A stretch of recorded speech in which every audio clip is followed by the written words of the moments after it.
Nos Ella vemos. es la doctora Isabel Pereira. Isabel Pereira es egresada de la Universidad Central de Venezuela como socióloga con el doctorado en Sociología del Desarrollo en la Universidad de París. Realiza posgrado de especialización en desarrollo rural de la facultad o en la Facultad de Agronomía de la Central. Se especializa en diseño de políticas y programas de desarrollo social y recursos humanos, reforma del Estado, competitividad y en consultoría general para el diseño organizacional y desarrollo humano en empresas públicas y privadas. Es columnista del diario El Nacional y el noticiero Digital. Además, fue una de las primeras sociólogas que trabajaron para el Estado venezolano allá en la época de la reforma agraria y profesora universitaria con excelente imagen, se le quiere mucho. He hablado con varias personas, unas que han sido sus alumnas y otras que no lo fueron, y todas hablan muy bien de ella. Además es directora de políticas públicas en el CEDICE. Bienvenida. Hace mucho tiempo que quería hablar con una socióloga seria como usted. En una época, por cierto, yo quise ser sociólogo, estudiar sociología. Para que nos diga en principio, bienvenida doctora Pereira, ¿qué pasó con nuestra sociedad? ¿Por qué pasamos de ser uno de los países con mayor crecimiento en el mundo, que saltamos décadas completas de desarrollo en el siglo XX, a principios del siglo XX, a mediados del siglo XX, y estamos como estamos? Cuéntenos, ¿en qué hemos fallado como sociedad? Yo diría que esa es la pregunta, porque yo creo que tenemos la obligación de mirar a profundidad para tratar de entender cuál es ese pequeño problema o ese gran problema que nos ha convertido a nosotros de un país que aparentemente en América Latina era exitoso, con unos niveles de ingresos altos, un modernismo, con vías de comunicación que se desarrollaban, o sea, con todas esas cosas de las cuales nos ufanábamos. Y que de repente esas cosas parecieron ir perdiendo toda su consistencia y su valor. La hipótesis que yo manejo y que la que he compartido en los libros que he publicado es que eso está relacionado con el origen del pacto social que dio, o sea, como nació la democracia, aquello que hizo nacer la democracia. Entonces, cuando la democracia nace en Venezuela, pongamos en la fecha 1958, ocurren cosas muy interesantes y muy novedosas, que es el Pacto de Punto Fijo, que incluso fue un ejemplo y una referencia para otros países del mundo, incluso para España. El Pacto de la Moncloa parece que fue muy inspirado en eso. Pero ese pacto tenía un antecedente que era como como el elemento que iba a ser capaz de destruir todas las posibilidades que estaba a la vez generando. Y ese elemento era el que se había decidido, que el liderazgo venezolano lo había decidido de antemano. Incluso hay documentos, yo los he visto en 1956, de cómo iba a ser el modelo de propiedad que se iba a desarrollar en Venezuela. Entonces, dentro de los textos más importantes, y ahí aludo a Venezuela, Política y Petróleo, ahí lo que se señalaba es que de ahí en adelante, en lo que comenzara la democracia, no habría ninguna participación de los ciudadanos en lo que era la dirección realmente de la economía del país. Explíquese un momentico, pero por favor, ¿quiere quitarse los lentes antes de que nos empiecen a criticar de que no la pueden ver porque hay reflejos en los lentes? Gracias. Bueno, en esta que llaman época democrática, aunque evidentemente no era una dictadura, pero sí tuvo muchos indicios de que no era una verdadera democracia. ¿Qué dice usted? ¿En qué consistió ese grave error? Ese grave error era cuando nos acercamos a examinar este libro, que es un libro de máxima importancia para los venezolanos, Venezuela, Política y Petróleo.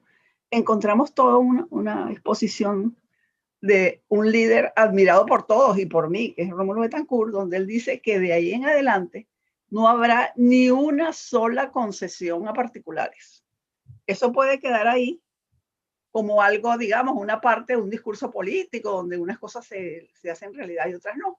Pero cuando vemos luego cómo se construye el pacto entre la sociedad y el Estado, entre los ciudadanos y el Estado, nosotros vemos que eso se cumple fielmente.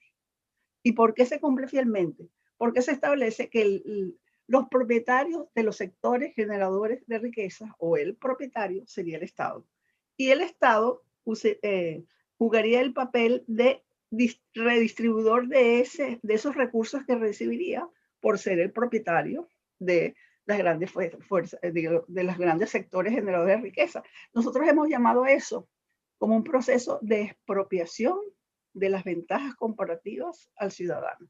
Es que, perdone, déjeme de vez en cuando participar como alumno, como si fuera un alumno suyo. Pero es que vemos al Estado como un ser superior y el Estado no existe, sino bueno, el Estado está compuesto por burócratas, por gente como nosotros, normales y corrientes, ¿ok? Algunos mucho menos estudiosos que nosotros, o otros que han llegado porque estaban en el partido político que imperante en ese momento y que además no son dueños de lo que están distribuyendo. En cambio, si yo fuera dueño de mi terreno, de mi empresa petrolera, pues trataría de que surgiera, que avanzara, que fuera cada vez mejor, y el Estado lo que debería hacer es supervisar de que se están cumpliendo las leyes y que está pagando los impuestos, porque esa riqueza es de los que estamos encima, caminando, y no y para todos los que estamos caminando. Esos burócratas, empezando por el presidente de la República, que es el mayor servidor en ese momento de todos los venezolanos, que es un servidor de nosotros, un trabajador de nosotros, y no nosotros unas víctimas de ello. Pero da la impresión que los dirigentes políticos en líneas generales, y no hablo solamente de Venezuela, hablo en general de América Latina, a lo mejor eso tiene que ver con los españoles y la colonización, ¿cómo se llama? Ellos nos tratan como estúpidos. ¿Ah? Nos tratan como, bueno, ahí están ellos, vamos a orientarlos, pobrecitos ellos, vamos a ver en el mejor de los casos cómo le mejoramos la vida, o estoy equivocado. Bueno, exactamente es así. Y cuando uno lee Venezuela, Política y Petróleo, uno ve la declaración, dice, el Estado se reserva el derecho de, los derechos de propiedad sobre todos esos sectores que son importantes para el desarrollo económico del país. Eso se convierte en las bases de lo que sería el modelo de propiedad que va a regir las relaciones entre el Estado y la sociedad. ¿Por qué? Porque es la relación entre un gran propietario y con una población que van a ser, digamos, beneficiados o no beneficiados, integrados o no integrados, dependiendo de la voluntad de ese gran propietario. Entonces, por supuesto, esto no es una cosa que se queda en el papel, esto está en la Constitución. Posteriormente, en los estudios que hemos hecho, encontramos que la Constitución venezolana contiene una contradicción fundamental. Y la contradicción es que a la vez que garantiza en el artículo 115 la existencia de la propiedad privada como un derecho, en los artículos 302 y 303, esa propiedad que le ha garantizado a los ciudadanos se la arrebata y dice que queda en manos del Estado por garantías del bienestar social, etcétera, etcétera. Pero efectivamente, cuando uno ve esa contradicción entre el artículo 115, que es como digamos un artículo dogmático, y los otros que no son artículos dogmáticos, uno ve cómo ha prevalecido lo no dogmático, lo no esencial de la Constitución.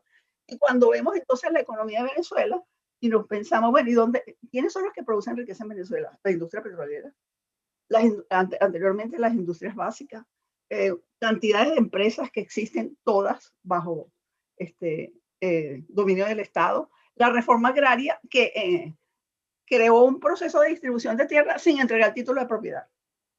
Entonces, estas raíces, estas bases, no se quedaban, digamos, en el papel, no era una cosa que era, que no iba a tener efectos secundarios, sino que esto se fue expandiendo, porque lo que se expandía en Venezuela y lo que siempre se ha expandido es el poder del Estado. Bueno, hasta el punto de que ya en los 70, 80, creo que fue en el primer gobierno de Carlos Andrés, uno de ellos, el gobierno, los burócratas del gobierno se metían hasta en el precio de las arepas, que es el Pero que colmo. ese es el control de la economía. Bueno, O sea, sí, es que es impresionante. Es decir, ellos se ocupaban de todo. De milagro no se ocupaban si teníamos la ropa, si llevábamos una ropa interior limpia o estaba sucia. Eso es lo que le faltaba, por poner. Lo otro fundamental es que nunca hubo libertad económica. Entonces, un gran Estado propietario sin libertades económicas plenas, donde la gente que quería invertir, crecer, montar una empresa, tenía que estar sometida a las reglas de juego estrictas de acceso a los beneficios del Estado. ¿Ustedes se acuerdan de la Corporación Venezolana de Fomento? Claro. Eso, cuando uno examina los papeles posteriores, después de su cierre, uno ve que eso es como la crónica de un cementerio. Cientos de empresas, porque efectivamente el interés de los primeros demócratas, de Rómulo Betancourt, de Raúl León, de todo ese grupo que eran demócratas verdaderamente, era tratar de ejercer un papel redistribuidor que permitiera que se generara una serie de bienes y servicios que necesitaba el país, pero todo sometido a la propiedad del Estado. Cuando uno ve en el tiempo lo que va ocurriendo con las relaciones Estado-sociedad, uno ve cómo el Estado va creciendo, comienzan los procesos de corrupción a asomar. ¿Y por qué la corrupción? Porque cuando usted nombraba a un ministro, usted a un señor que era un economista, un ingeniero, lo sentaba en una silla y le decía, mira, tú vas a manejar aquí toda la industria, la agricultura, tú vas a manejar aquí toda la agroindustria, el ganado. Entonces eran unas cosas inconmensurables que significaban una tentación terrible. O sea, tendría que haber el Estado, tener unos sistemas de control, de rendición de cuentas que impidiera que el manejo masivo de recursos que hacían los funcionarios de Estado no generara corrupción. Claro, y hay una cosa, siempre le echamos la culpa al ministro. A lo mejor el ministro era un santo varón que estaba perdiendo dinero porque no estaba trabajando en esos 4 años o 3 años, lo que estuviera como ministro en su empresa privada, en una empresa privada, pero del ministro para abajo, hasta la secretaria podían, no estoy generalizando, estoy diciendo que podían beneficiarse de que ellos tenían un poder que no era de ellos, sino supuestamente... Que rebasaba todas sus posibilidades y sus aspiraciones. Y pedían plata. Eso generó un hecho fundamental en la política venezolana, que es el hiperpresidencialismo. Entonces, ¿qué es el presidente de la República? Una especie de cacique, de emperador, o sea, búsquele el nombre. Pero cuando usted examina los poderes, los procesos que controla el presidente de la República, es inmensurable, son más de 300 procesos básicos. O sea, yo hice el estudio sobre la industria petrolera, las relaciones de poder en la industria petrolera en Venezuela, y me quedé asombrada de que toda la vida de la industria petrolera se resuelve en el despacho del presidente de la República. Lo hice comparándolo con Noruega. Entonces yo decía, bueno, pero el Reino de Noruega también es dueño de la industria petrolera. Pero ellos no se meten, ellos delegan eso y dicen, bueno, la industria que la manejan los que saben manejar el petróleo. Vamos a dejar eso en la mano de los técnicos. En Venezuela no. En el despacho del presidente, cuando uno revisa la nómina de poder en la industria petrolera, uno ve que el presidente de PDVSA lo nombra el presidente de la República, la junta directiva de PDVSA son ministros del gobierno de turno, los acciones, o sea, todo es una estructura donde lo que priva es el poder omnímodo del presidente de la República. Perdone una cosa, es que el presidente de la República es un monarca o un dictador, porque no solamente es eso. Y entonces el presidente de la República no es el máximo jefe de la Fuerza Armada, o sea que tiene las armas, tiene la economía, tiene la industria que mueve al país. ¿Okay? Se repartieron además los puestos en los tribunales y había inclusive hasta mafias conocidas. Eso no quiere decir que estemos criticando el pasado. Estamos viendo para no repetir lo malo del pasado que condujo a esto. Porque Maduro y Chávez es una consecuencia. Ellos no llegaron de Marte y bajaron. No, eso es lineal, eso venía. Y se sabía.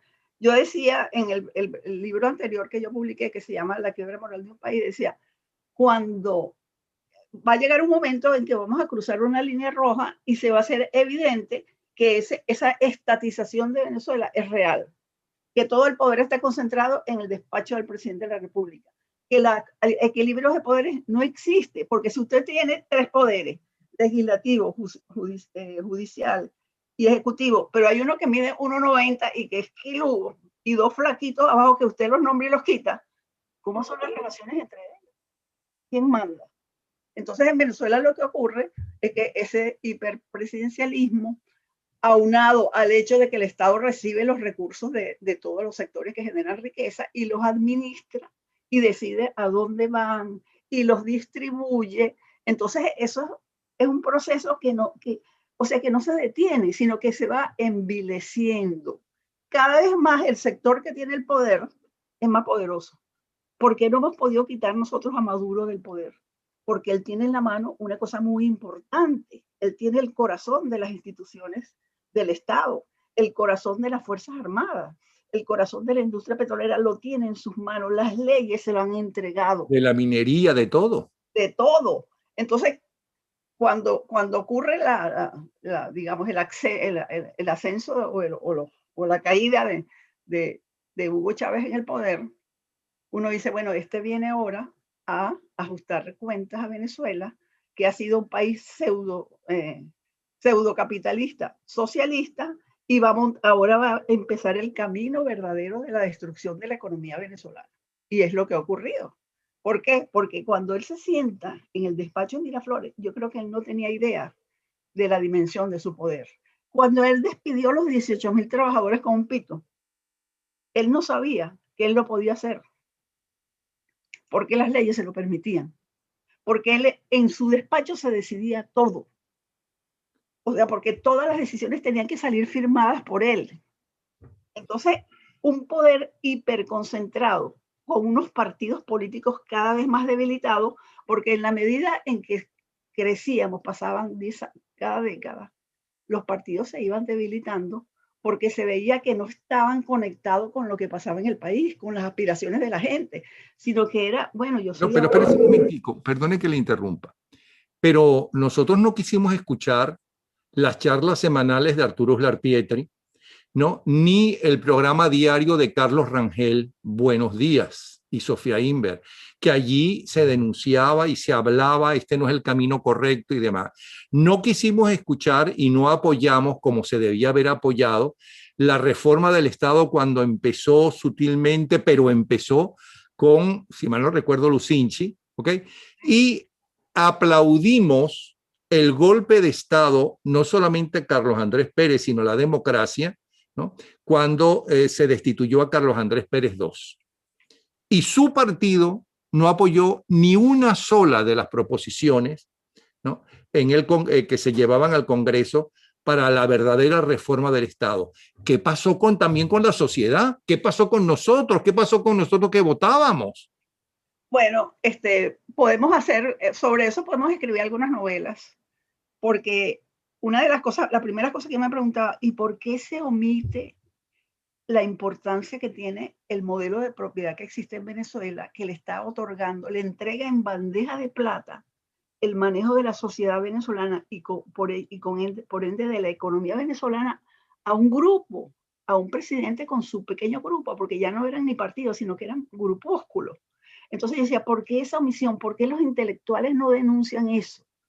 ¿Por qué no hay una manifestación violenta? No queremos, o sea, como después sí lo pudimos ver, no aceptamos que nos expropien nuestras empresas, que a los trabajadores les costó mucho entender que la expropiación era un camino hacia la destrucción.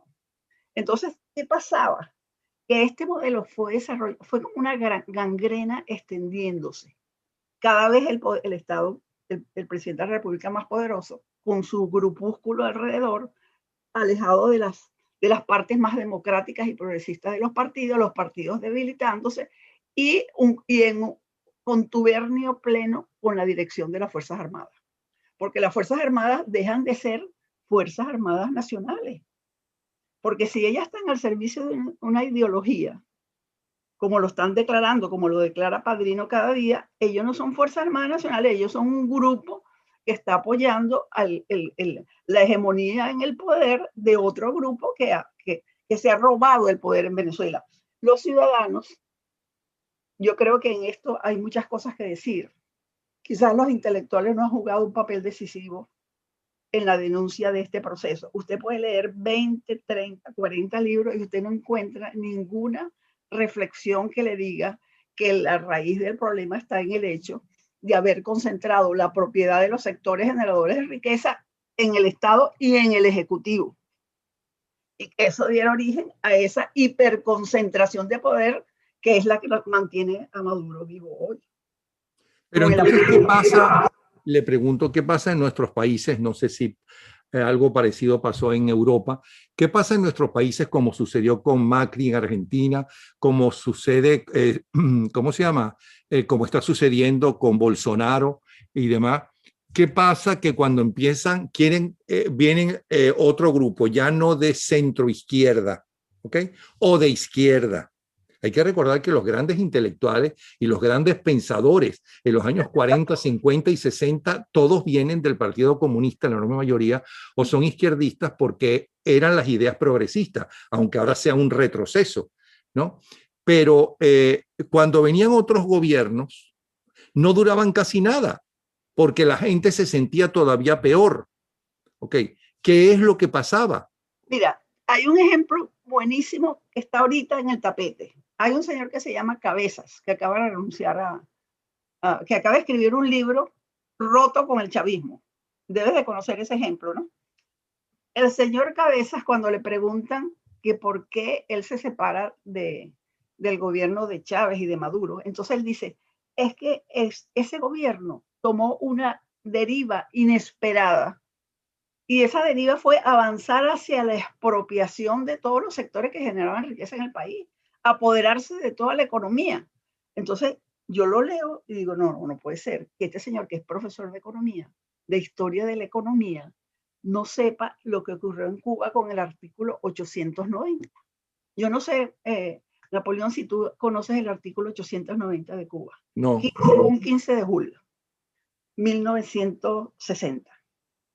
El señor en un solo artículo, el 890, enumera de la A a la Z todo tipo de actividad económica que existe en Cuba y dice, a partir de este momento todo pasa a manos del Estado, pasa sus talleres, los centros administrativos, la de investigación técnica, todo, absolutamente todo pasa a manos del Estado.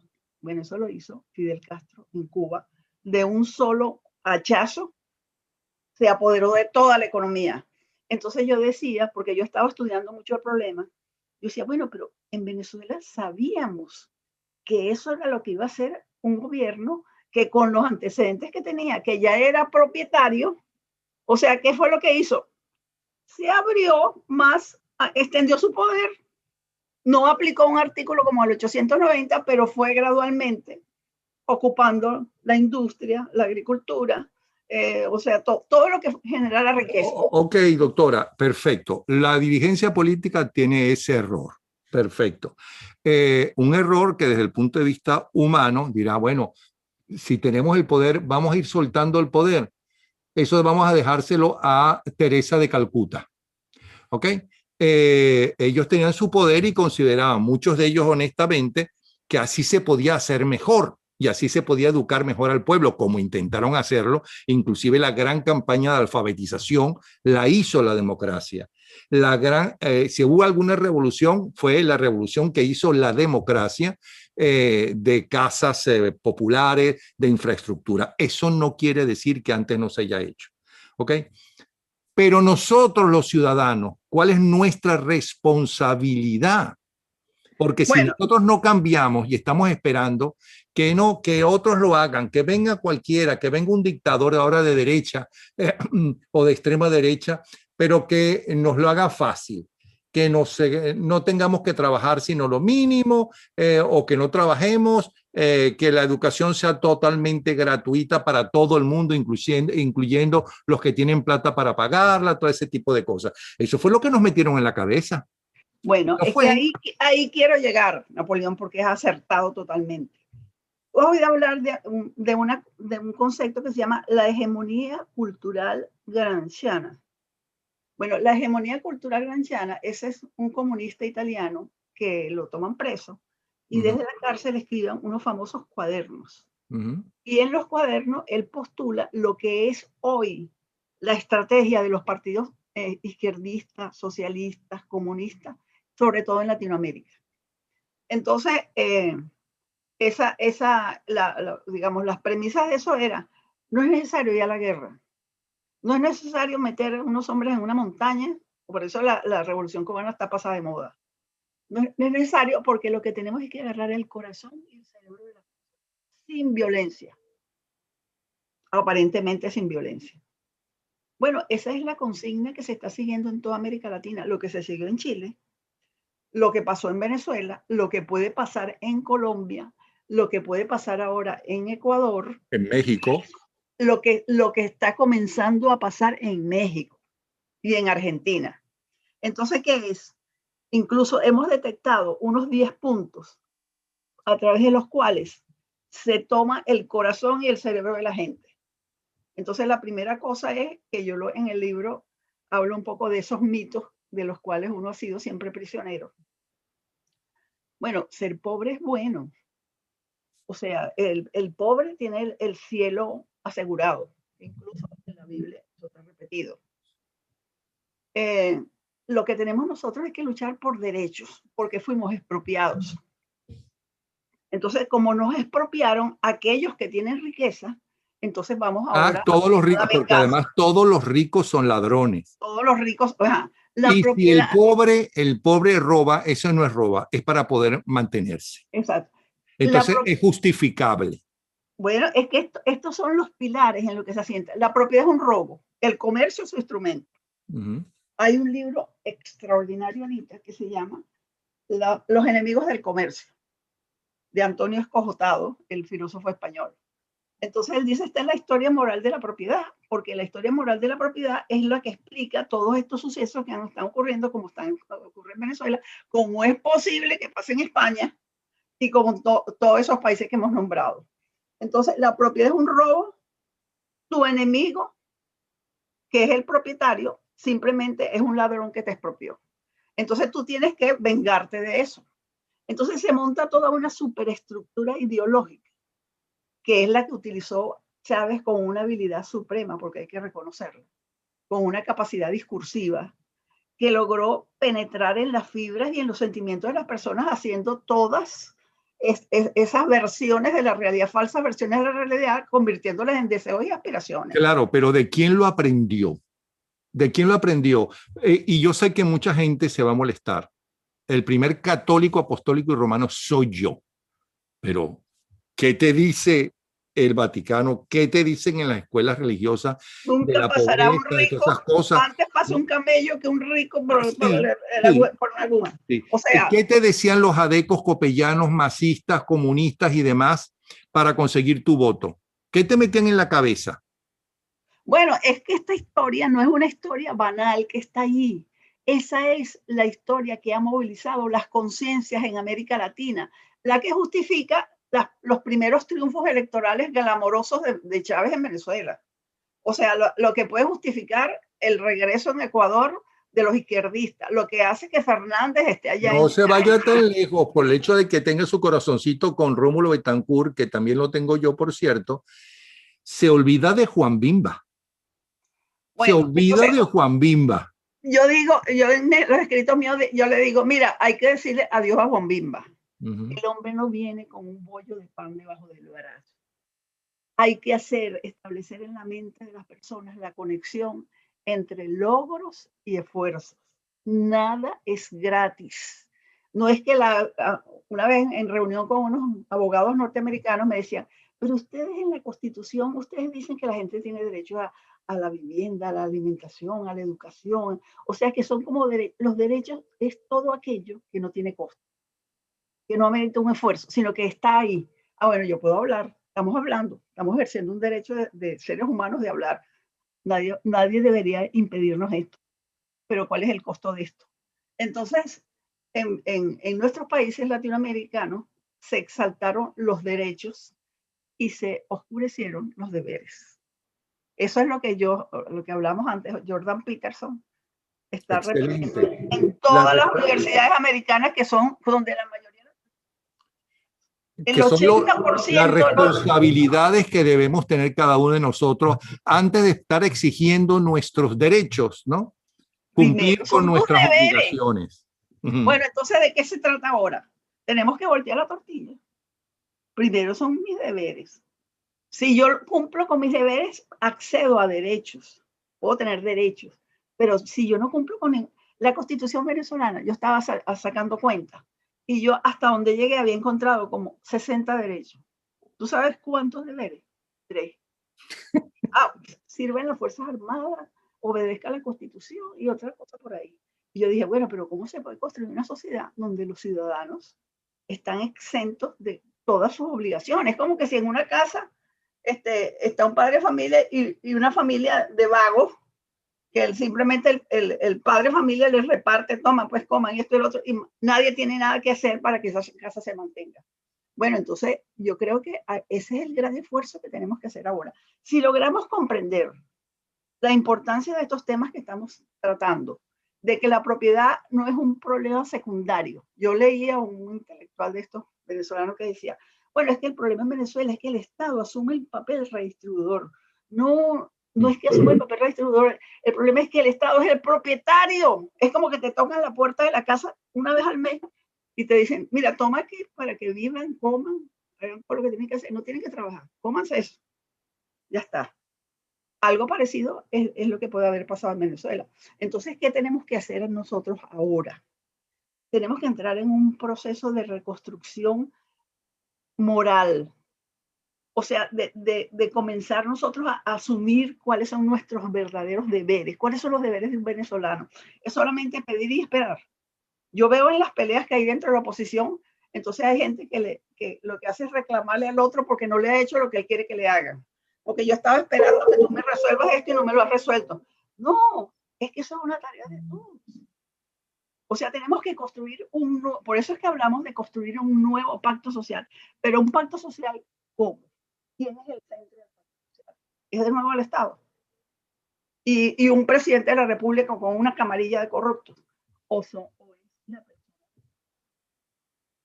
O sea, el Estado tiene que obedecerle al individuo responsable que está en el ejercicio de sus atribuciones, porque por eso es que es ciudadano.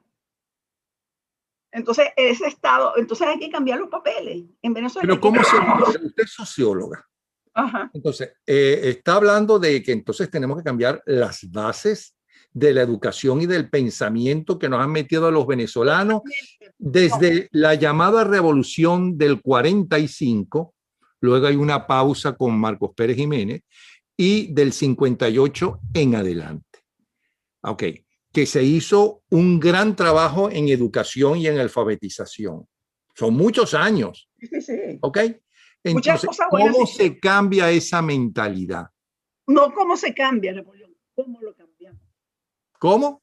¿Cómo lo cambiamos? Porque lo que tú estás haciendo ahorita es precisamente contribuir a que ese cambio sea posible. Esa tarea que tenemos un grupo, aquí estamos consolidando todo lo que llamamos una plataforma pro democracia y libertad. Entonces, ¿qué es esa plataforma? Bueno, vamos a comenzar a mostrarle a la gente que no es verdad que ser pobre es bueno, que tú lo que tienes son que pelear por unos derechos, que te entreguen una casa, que tu salud, que todo sea gratuito. No, que tú tienes que esforzarte, que tienes que desarrollar tus potencialidades. Eso es lo que dice Amartya Sen. Desarrolla las capacidades para hacer y ser lo mejor que puedas. Y esa es la gran tarea. Entonces, como es una tarea que no es material, no es que vamos a agarrar un pico y una pala o un tractor, nada, sino que tenemos que dirigirnos a las personas. Entonces, preguntarle, ¿tú crees que es justo que la meritocracia haya sido totalmente negada en la toma de la industria petrolera? O sea, que la meritocracia es un privilegio, o la meritocracia la ganan los individuos con sus esfuerzos y con su preparación. Bueno, vamos a valorizar a la meritocracia. En Venezuela ahorita hay una pérdida total del concepto de meritocracia. La mayor parte de las empresas que han sido ocupadas por el Estado las entregan a personas que no tienen la más, no voy a decir la palabra, la más mínima idea de lo que es manejar esas empresas. La meritocracia no existe. Pero fíjese una cosa, cuando yo entrevisté, que pasé 3 días con Marcos Pérez Jiménez, que no quería darme la entrevista en principio, y que yo lo veía a él como un dictador y como algo negativo, se veía que no conocía en profundidad lo bueno y lo malo de su gobierno. Todos los gobiernos tienen cosas buenas y malas, excepto estos últimos que han acabado con el país. Él en un momento me dijo una cosa que en ese momento yo no entendí, porque yo consideraba que todo el mundo, lo más importante para todo el mundo era la libertad. Pero ¿qué demonios es la libertad para la enorme mayoría de la gente que no está metida en la política? Para la enorme mayoría de la gente que no está metida en la libertad es poder tener acceso a sus hijos a una educación, poder tener un trabajo para poder pagar una renta o comprar una casa. O sea, esa libertad, pero eso de que si soy adeco, que soy copellano, que soy comunista, que no sé qué, no sé cuánto, eso es secundario. Primero es el individuo y es la familia del individuo. Y Pérez Jiménez me dijo, hay una frase del el himno nacional en la cual yo no estoy de acuerdo. El pobre en su choza libertad pidió. No, mire, al pobre, ¿no? Hay que darle acceso a la educación, hay que darle acceso al trabajo, hay que darle acceso a que pueda tener y adquirir un techo digno. Y después, te aseguro, va a pensar en la libertad. ¿Y eso es verdad? ¿Eso Bueno, es verdad? pero estamos hablando de cuál es el camino, porque eso es lo que tú me estás preguntando, lo que estamos discutiendo. Entonces, evidentemente, yo he visto las entrevistas que le hacen a Peterson hasta en el Canadá y le dicen, bueno, ¿por qué es que viene la gente del equipo de básquet del NBA a ofrecer un juego de básquet y usted viene con su charla y se llena más el suyo que el del NBA? Entonces él dice, muy sencillo, yo le estoy recordando a la gente que tiene deberes, o sea, que tiene obligaciones, que tiene que esforzarse, ser decente y esforzarse. Entonces yo digo, esta cosa tan sencilla, yo incluso escribí hace poco un artículo. Perdone, pero se le olvidó una cosa. La mayor parte de esa gente que va en los Estados Unidos a escucharlo, va a criticarlo porque la mayor parte de la gente joven de hoy en día en Estados Unidos es de centro izquierda o de izquierda, sobre todo en las grandes ciudades. En las universidades aquí en Estados Unidos. ¿Cómo? El 80% de los profesores. Yo he estado aquí en la Universidad de Florida, no me gustaría decirlo, pero casi todos los profesores son socialistas. ¿Por qué? Porque es esa visión compasiva, donde el pobre es una víctima y donde el que trabaja y se esfuerza es un explotador. Y eso está ahí clavado. Entonces, yo digo que es difícil que nosotros volteemos esa tortilla, pero eso hay que hacerlo. Esa es la tarea de nosotros, esa es tu tarea, esa es mi tarea. O sea, ¿cómo hacemos nosotros? Yo oí en estos días unas palabras de un militar, como que es un mayor de la Guardia Nacional, en el juicio que le estaban haciendo a un dirigente de izquierda, a Requesens. Entonces el tipo dice, es que todo aquel militar o persona que se aparte de la idea de montar el socialismo en Venezuela es un traidor y hay que condenarlo. Entonces yo lo que me preguntaba era, este tipo debe tener 25 años. ¿Dónde aprendió eso? Lo está repitiendo, él sabe lo que está diciendo. Él sabe la gravedad, él sabe que está traicionando la Constitución. Porque la Constitución dice que los sectores militares que están al servicio del país por la seguridad y defensa, sin, digamos, ponerse al servicio de ninguna ideología, ni ningún sistema político. Entonces uno oye a Padrino, oye a esa gente y dice, esa gente no habrán leído la Constitución. ¿Cuál es la tarea de nosotros frente a eso? ¿Y cómo podemos lograr el cambio? El cambio ahora, por eso yo digo, la revolución cubana pasó de moda. O sea, eso de que se iban... Bueno, fracasó. La revolución cubana se convirtió en que Fidel Castro y su hermano se han convertido supongo que saldrá en Guinness ya, como los grandes chulos del siglo XX. Ok, pero tuvo la admiración. Usted yo estaba en Francia cuando venían los aviones con Sartre adentro, con Simón de Beauvoir, con todos ellos, intelectuales franceses, a abrazar a Fidel Castro. Entonces, en esa época, muy temprano, yo estaba en Francia cuando lo de Rumanía y Chechesco y todas esas cosas, yo tenía compañeros de estudio en la universidad en París que se sentaban a mi lado y me decían, este país sí es raro, Francia. La gente piensa como quiere, se viste como quiere, no obedecen órdenes. Cada quien es lo que le da la gana. Nosotros no entendemos eso. Y admiran un dictador. Nosotros no entendemos eso porque nosotros estamos acostumbrados y criados para obedecer. Entonces, devolvamos la mirada para Venezuela, que no llega a los extremos. Yo estoy muy contenta con lo que ha pasado en Venezuela en cierto sentido. Venezuela no se ha arrodillado frente a Chávez. Ellos ejercen un control y un dominio por la fuerza, por la represión, por la fuerza. Pero Venezuela no es un país arrodillado, como uno pudo haberlo visto en otras partes del mundo, o esos compañeros míos de estudios de los países socialistas. Yo he estado también en congresos aquí en Latinoamérica y se me acercan los cubanos, porque como ven que soy venezolana, ellos creen que yo estoy de acuerdo con eso. Dicen, ay caramba, aquí toda la gente es reaccionaria, no sé qué, esto y el otro. Entonces yo digo, ¿qué es lo importante que se ha generado en Venezuela? Los venezolanos ya saben que el socialismo no sirve. Ya ellos saben que ninguna de esas propuestas que está haciendo Maduro hoy, cada día, ahora sí va a haber un milagro económico, ahora sí va a tener comida a la gente, ahora sí va a haber gasolina. Ellos saben que todo es mentira, lo hemos vivido. Entonces no es que nos ufanemos de la tragedia, de haber vivido la tragedia, pero nos ha dado una enseñanza que no está en Colombia, que no está en Argentina, que no está en México. En México yo tengo muchos amigos en México, bueno, amo a México, pero yo sufro pensando en México. Y lo que va a hacer, ya López Obrador anunció que va a transformar. Ellos han tenido en toda su historia 2 constituciones. Nosotros hemos tenido 26.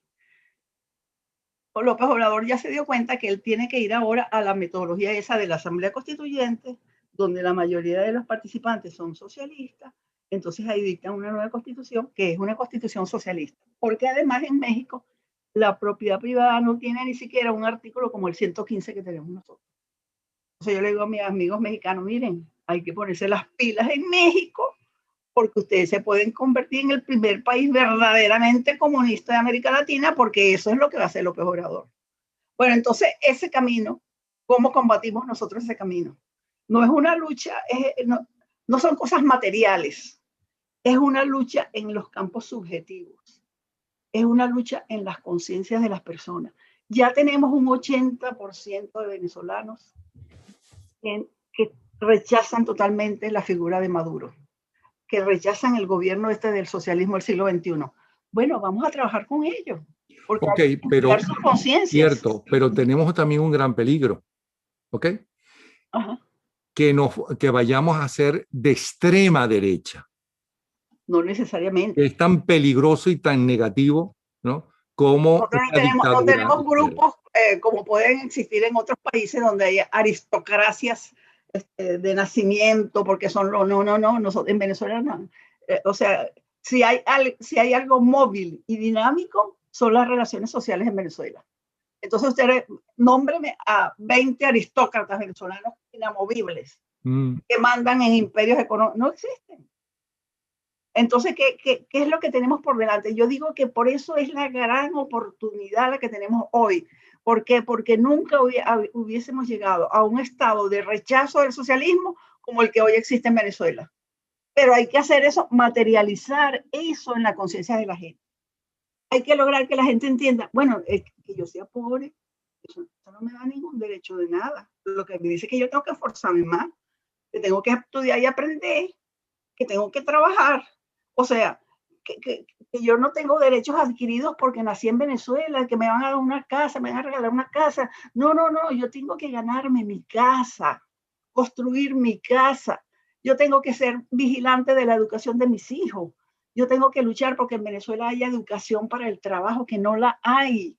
Yo me he metido mucho en el tema. Una cosa terrible es que en Venezuela no hay educación para el trabajo, como la hay en muchos países latinoamericanos. O sea, usted va a cualquiera de esos países, yo he hecho el estudio en Colombia, he hecho el estudio en México, he hecho el estudio en Panamá. Entonces existen unas redes que se llaman de formación profesional y formación para el trabajo. Y en España, sobre todo, está muy desarrollado. Bueno, la sorpresa es que eso en Venezuela no existe. Entonces, quien trabaja por ahí dando golpes y martillando es fe y alegría. Son algunas embajada, la embajada de Alemania que tiene, la embajada suiza que tiene un estudio de metalmecánica, etcétera. Entonces uno viene a encontrar pequeños ejemplos, pero dice, pero un muchacho venezolano de una familia de bajos recursos que sale de la educación primaria, ¿a dónde va? A ninguna parte. O sea, no hay un sitio donde él diga, bueno, yo ahora yo quiero ser herrero y voy a aprender a ser herrero. Bueno, Y si soy bueno, después soy ingeniero. Eso existía, la Escuela Técnica Industrial, siempre le echan la culpa a Caldera, que es verdad que la cerró, pero los gobiernos que vinieron después no la abrieron. Ninguno entendió la magnitud del problema. Todos son responsables, todos. Ninguno, pero fíjese, ahí donde están los problemas. ¿Cómo no se va a entender en Venezuela? Hoy, por cierto, creo que es el aniversario de Fe y Alegría, o ayer. Entonces yo digo, bueno, si algo tiene un mérito, o sea, sin límites, son organizaciones como esa. Yo he estado trabajando en Antímano, en un cerro en Antímano. Entonces, en la escuela de Antímano de Fe y Alegría. Entonces me dice el director, mira, voy a sacar las listas de los muchachos que seleccionamos. Yo no he visto nada más emocionante que ver que salían los listados y los pegaban en las paredes y el barrio entero corría, las mujeres en chancletas, los hombres con sus chores y eso a ver la lista, a ver si su hijo estaba ahí, porque si su hijo estaba ahí se salvaba. Entonces yo veía los gritos, mira, aquí está Pedro, aquí está no sé qué, y también veía los que no estaban. Porque los que no estaban no tenían ninguna otra oportunidad. Bueno, no, esos son, Napoleón, los grandes cambios que tenemos que hacer, un cambio de conciencia. Entonces, lo que te decía Pérez Jiménez, sí, hay que educar, pero él no abrió universidades. O sea, él no era la democracia. Entonces, tenemos que pensar en cómo hacemos para que la gente tenga capacidad de aprender, de desarrollar sus capacidades, de valorar al ser humano como lo más importante que existe, porque eso es, o sea, todo está ahí. Y entonces, afortunadamente, yo veo que los venezolanos hemos tenido una actitud, yo diría, una dignidad tremenda, que ahorita el 80% de los venezolanos, si fuésemos a elecciones, votarían contra el gobierno comunista. O sea, si hubiese unas elecciones libres, ¿cómo serían las proporciones estadísticas? Todo el mundo votando contra el gobierno, desechando y saliendo de algo que saben que es mentira, que es un engaño y que es un robo. Entonces, ¿cómo han llegado a ese nivel de conciencia? Pero ese es un nivel de conciencia que tenemos, que la gran misión es construirla, fortalecerla. Yo estoy ahorita en un programa, montando un programa con un grupo de compañeros, que es una plataforma para trabajar en eso, para que la gente entienda cuáles son sus derechos y cuáles son sus deberes. Pero ¿cuál es la filosofía? Eso para empezar con quien creo que estarán hablando, supongo yo, es con estos muchachos que le corresponde dirigir al país, ¿no? Y le corresponde no solamente por cuestión de edad, le corresponde porque ahí está, Guaidó es el presidente reconocido por las democracias en el mundo entero. Para muchos es muy lamentable que sea un gobierno, entre comillas, parlamentario y entonces está muy amarrado a los 4 partidos de la Asamblea Nacional. Pero bueno, eso tiene sus cosas positivas y sus cosas negativas, creo yo, no lo sé. Pero hablar con estos muchachos y explicarles todo esto. Pero ¿qué dice el Plan País de todo lo que usted está diciendo? Bueno, entonces tú me dijiste anterior en una conversación, no, es que todas las soluciones las tienen escritas. Sí, tienen las soluciones escritas, digamos, parcialmente. O sea, aquí se sabe lo que hay que hacer con la salud. Entonces hay un grupo de médicos brillantísimos, buenísimos, unas maravillas. Y le entregaron a esta gente en el Plan País, mira, esto es lo que hay que hacer en salud, esto es lo que hay que hacer en materia de comunicación. Aquí está. Esto es lo que hay que hacer en materia de, o sea, en todas las materias, en la agricultura. Hay notables aquí pensadores que saben lo que hay que hacer con la agricultura. Pero todo eso descansa sobre un pacto social. Porque las políticas públicas son instrumentos. Entonces, cuando tú vas hacia la raíz, que el pacto social, yo digo, bueno, yo puedo montar eso con el modelo de propiedad que tengo. Yo puedo montar eso sin atentar contra la hiperconcentración del presidente de la República como dueño del país. Entonces tú tienes una cantidad de temas que tú dices, bueno, eso es tan importante como las políticas públicas, pero hay que tener conciencia sobre ellas. ¿Qué es lo bueno y lo malo del pacto social de la democracia? No, es que el pacto social de la democracia se montó. Bueno, hay por ahí un rumor que dicen que cuando Rómulo Betancourt regresó del exilio, ya él sabía que las cosas que él había planteado, donde él entregaba toda la propiedad, concedía en propiedad todos los sectores generadores de riqueza al Estado, ya él sabía que eso era un error. Pero eso era, bueno, como destruir los partidos políticos y que se hicieran de nuevo y eso que debió haberse hecho. Porque era la tarea que ahora tenemos que asumir, pero que sufrimos las consecuencias de no haberlo hecho, de que la democracia, no, a pesar de que floreció el país, se urbanizó, crecieron 100 universidades, antes había 3, ahora hay 100, 200 universidades, un hospital público en cada vías de comunicación, pero las bases fundamentales, donde el individuo es el responsable, donde es la acción individual la que decide, la que marca todo, ahí realmente se omitió. ¿Por qué? Porque en los Estados Unidos estaba un plan de acuerdo para que el Estado financiara actividad, que financiara la demanda. O sea, había una serie de antecedentes que decían que había que andar por ese camino. Pero ese fue nuestro gran error, que pudimos haberlo corregido durante la democracia, que habían algunos pequeños sectores que entendían que eso había que... Esa era la gran corrección que había que hacer. O sea, empezar a recortar, a limitar el poder del Estado y a transferir el poder a los ciudadanos. Revocar el modelo de propiedad. ¿Cuántas leyes nuevas ha aprobado el chavismo, madurismo, para fortalecer el modelo socialista de propiedad? Nosotros tenemos la lista en CEDIS. O sea, cada 15 días salió una nueva de las tierras comunales, el poder comunal. En la lista de leyes que propone Maduro ahorita para la nueva asamblea están los 3 puntos. El poder comunal, las tierras comunales, o sea, ese énfasis en imponer el modelo socialista, aún conscientes de que ha sido el fracaso más grande de la historia de la humanidad.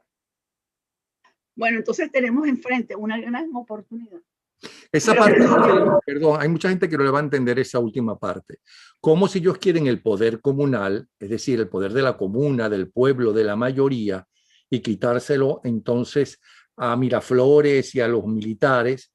¿Cómo es que usted está criticando el poder comunal? Explique, aclare las dos cosas. Bueno, mira, ¿tú te acuerdas de los consejos comunales?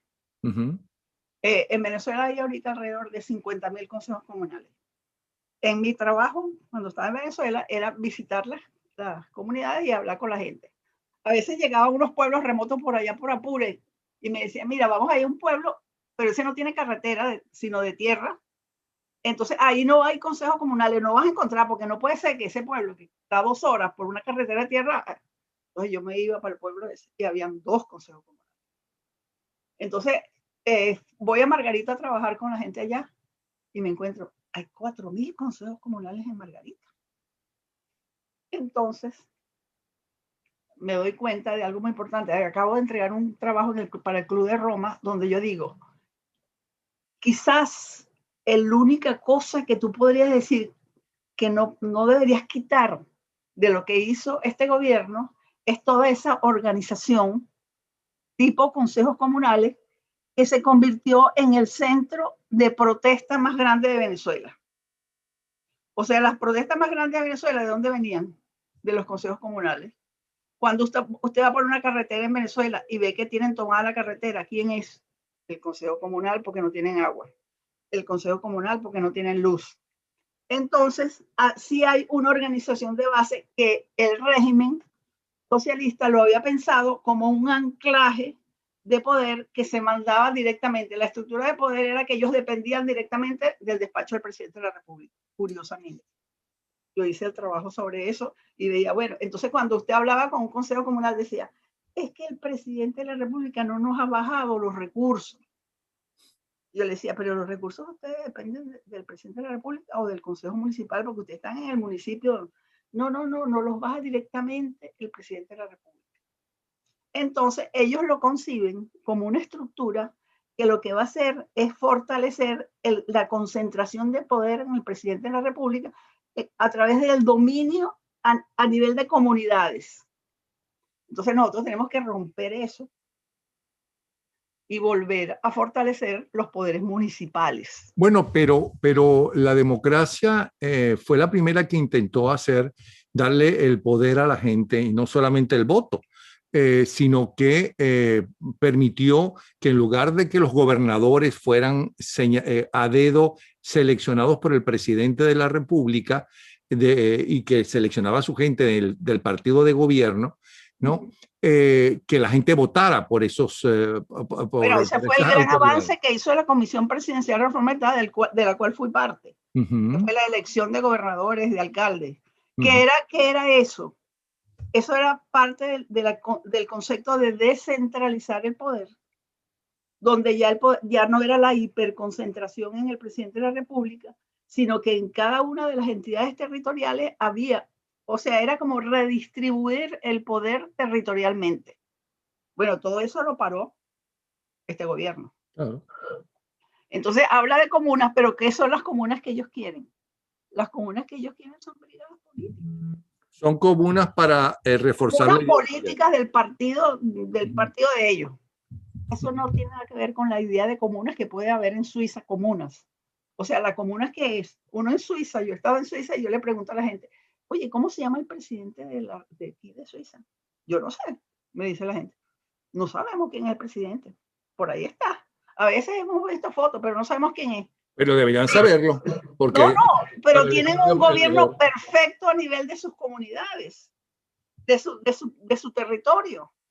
O sea, no hay esa concentración de poder, que es lo que priva en el concepto de comunas que yo estoy atacando, porque eso es lo que va a tratar de hacer en las leyes esta asamblea, si es que lo hace, porque a lo mejor no hacen nada.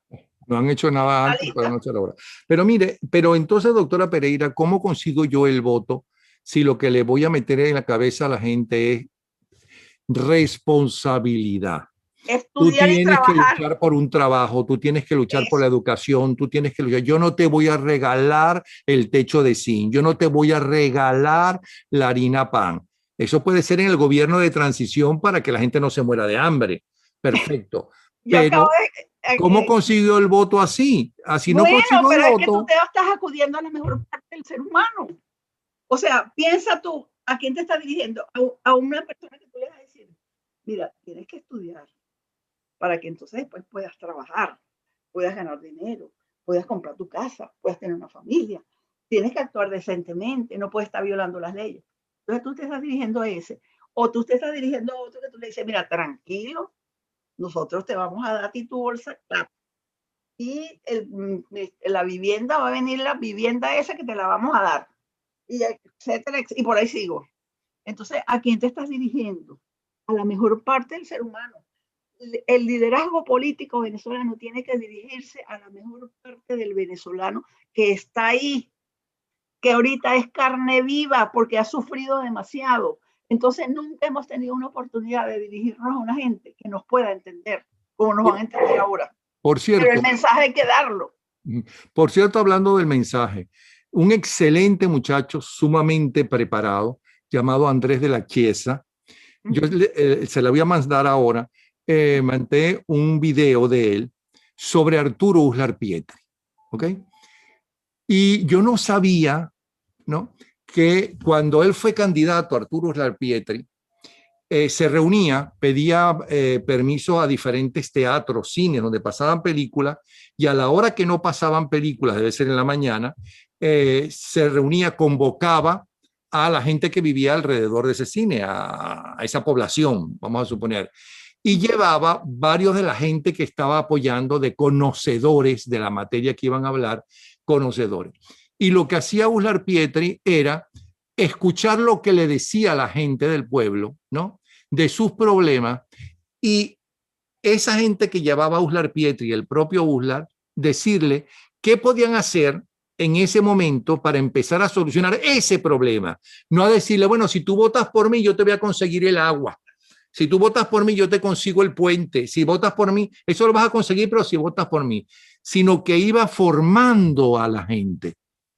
Pero la Esa gente es no la votó gran por él. tarea, Napoleón. No tenemos otra tarea sino esa. Me acuerdo mucho con José Toro Hardy que nos íbamos para una zona, un barrio, y nos sentamos en una plaza con un poco de gente y te empezaban a hacer preguntas y preguntas. Nosotros les tratamos de explicar algunas cosas, ellos nos decían a nosotros otras, y se daba ese intercambio maravilloso que la gente entendía. Ese es un trabajo que lo hemos hecho durante años.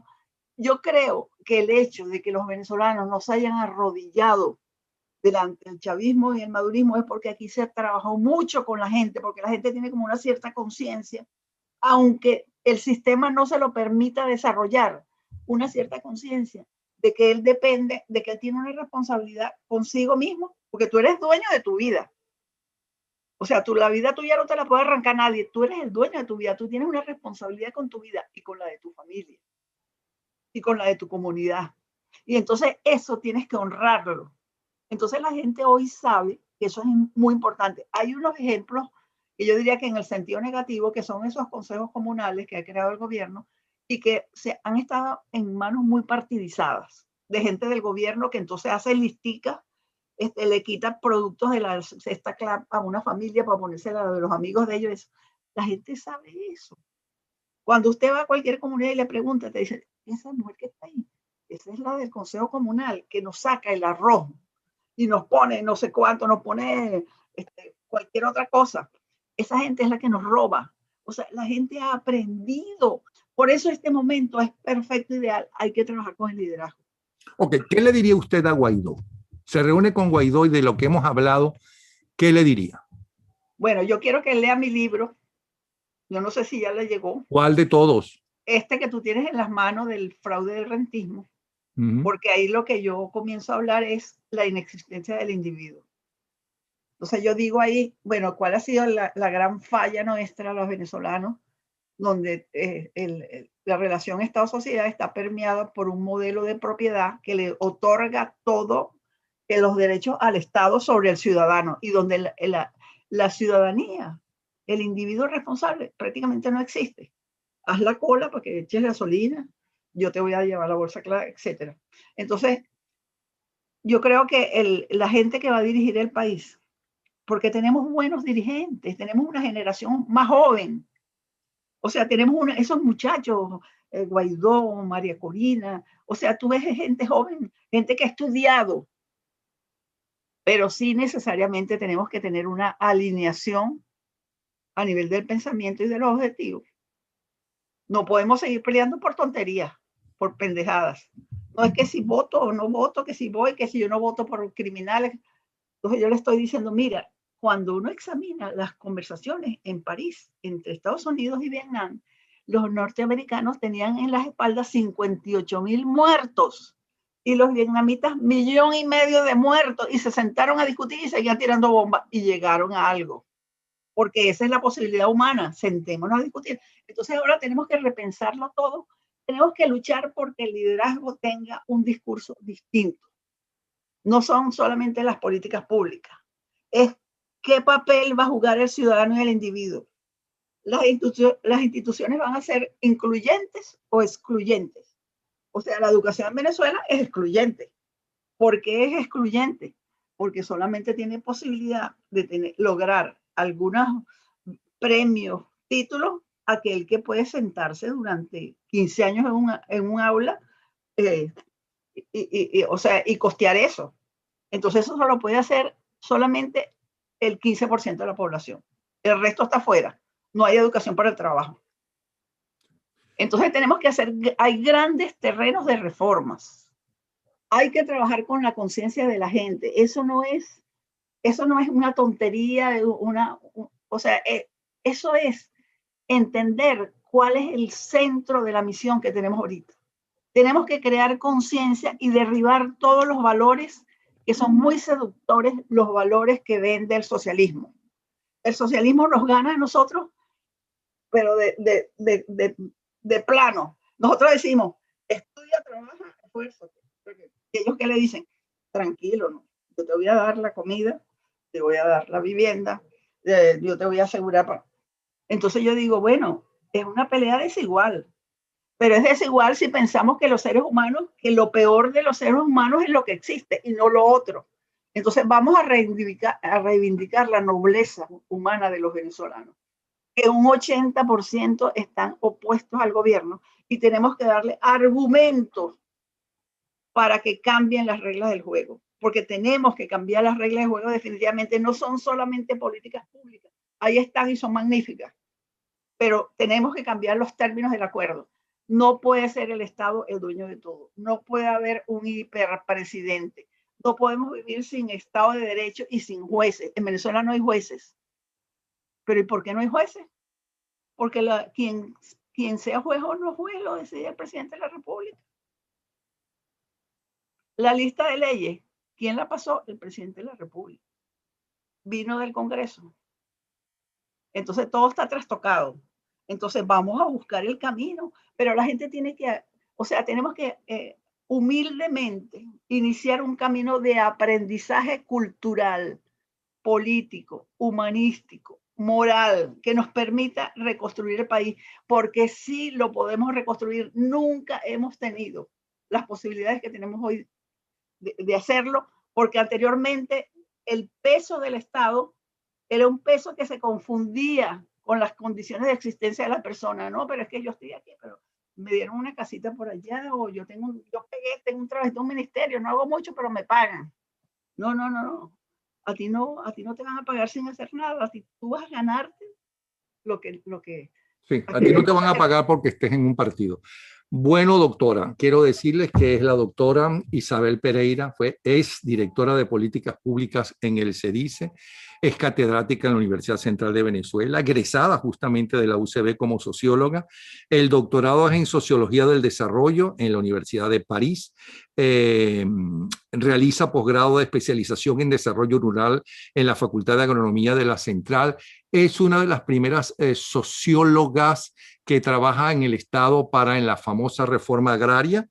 Se especializa en diseño de políticas y programas de desarrollo social y recursos humanos, reforma del Estado, competitividad y en consultoría gerencial para el diseño organizacional y desarrollo humano en empresas públicas y en empresas privadas, columnista del diario El Nacional y noticiero digital. Es decir, que sabe de lo que está hablando. Sería Napoleón, y que lean mi libro, por favor. Ay. Yo con ese libro prácticamente no tengo ganancias económicas. Por un libro me dan $2. O sea, no es nada. Pero que lo lean, porque ahí yo solté lo que tengo por dentro, en mi corazón y en mi cabeza. Esa conversación tan buena que he tenido contigo ahorita. Bueno, yo ahí la tengo organizada en el libro. Que la gente lea eso y vea otra, y llegue a una manera distinta de ver las cosas. Y sepa que tenemos un esfuerzo enorme que hacer. El esfuerzo es gigantesco. Que no es que vamos a cambiar, salir a Maduro y vamos a poner a fulano y a Guaidó. No, no. Guaidó tiene que asumir un discurso de cambio total. Como lo estamos planteando nosotros, porque lo estás planteando tú igual que yo en este programa. Bueno. Tiene que ser voltear la tortilla totalmente, pero tenemos que tener conciencia para hacerlo. Nosotros no podemos vivir sin jueces. ¿Por qué no tenemos jueces? Porque el Tribunal Supremo de Justicia de Venezuela es una vergüenza, que yo creo que es el de los peores del mundo. O sea, ¿cómo es posible que vivamos sin jueces, sin un Tribunal Supremo? ¿Pero quién lo dirige? ¿Quién es la máxima autoridad del Tribunal Supremo de Justicia? Bueno, pero es que ahí está. Entonces, es tan evidente que las posibilidades de cambiarla se hacen totales. Sí. O sea, tú dices, ¿a quién vamos a cambiar? Ese señor Michael Moreno, ¿quién es él? ¿Cuáles son sus méritos? ¿Cuáles son los méritos de esos jueces que tienen esas batolas negras ahí que las exhiben como un disfraz? O sea, ¿cuáles son las leyes que ellos aprueban? Aprueban leyes en favor de la gente. O sea, han hecho algo que diga, bueno, con base en esto Venezuela va a cambiar. No, nada. Nada. Entonces nosotros tenemos que meter la mano en las cosas fundamentales. Tenemos que tener jueces, tenemos que tener maestros, tiene que existir el Estado de Derecho, tenemos que tener educación para que la gente aprenda a trabajar. O sea, necesitamos unas cosas fundamentales en Venezuela y podemos construirlas. O sea, estamos con total plenitud. Hay demasiados venezolanos preparados. Ahorita acaba de salir un cuadro aquí en los Estados Unidos, donde el grupo de inmigrantes de mayor estatus profesional son los venezolanos. Bueno, Superiores a los españoles y a los argentinos. el alcalde de Miami hace unos años atrás, no me acuerdo cuál era, le preguntaron sobre eso y qué aportaron aquí los venezolanos. Aquí en Miami, cultura e inversiones. Mira una cosa, las carátulas de los 2 últimos libros que ha escrito, las portadas, todo el tiempo se han estado viendo. Ahora, eso se consiguen en Amazon, los 2 libros. No, consigues en Amazon el fraude del rentismo, el otro salieron 2 ediciones y se agotó. Hay un libro intermedio que se llama Por un país de propietario, que está en Cedice Libertad, en la biblioteca de Cedice Libertad, ahí lo pueden pedir. Okay. El fraude está en Amazon y estaba en una librería aquí en Miami que se llama Books and Books, pero se acabó. Excelente librería. Ajá. Bueno, se acabó el libro, no sé si lo irán a pedir de nuevo, pero se vendió lo que estaba ahí en estante. Sí. Entonces, yo le ruego a la gente, por favor, lean mi libro. Ahí está un alma desnuda, expuesta sobre todas las cosas que tenemos nosotros que hacer, que son ineludibles. Yo lo pido por Venezuela, pero lo pido por mis nietos, por mis hijos. Mire, la gente de Cedice no le puede enviar esos 2 libros a Guaidó, a los muchachos y los no tan muchachos del gobierno interino y a los diferentes dirigentes de la oposición. Buena idea. Yo sé que viste en el libro que Delsa Solórzano me hizo el epílogo. Herbert Torres me hizo el prólogo de este último, El fraude del rentismo. Un excelente prólogo de Herbert Torres. Y Delsa me escribió una cosa magnífica también. Ella está muy cerca, entonces es muy buena idea. Vamos a pedirle que le entregue los libros y que los lean. Pero es que yo digo, estamos en un momento donde se han caído las barreras, se ve todo clarito lo que hay que hacer. Lo que hay es que decidirse a hacerlo. Yo me comprometo que esta conversación, ¿ok?, la van a recibir ellos. Ellos van a recibir esta conversación. Bueno, muchísimas gracias, doctora. Se me va a acabar la batería, ya está en rojo, ¿no? Y van a jurar que le estoy tapando la boca, que, ¿cómo se llama?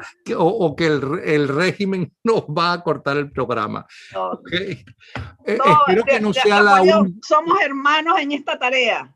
Entonces tenemos que hacer más de un programa. Ahí, yo no pudiera decir esto. O sea, tú estás ahí y yo puedo decir esto. Y tú me comprendes y estás haciéndome preguntas para que yo pueda decir lo que pienso y lo que creo que comparto contigo. Entonces, muchas gracias, Napoleón. No, gracias a usted, doctora. Gracias a usted. Trabajo.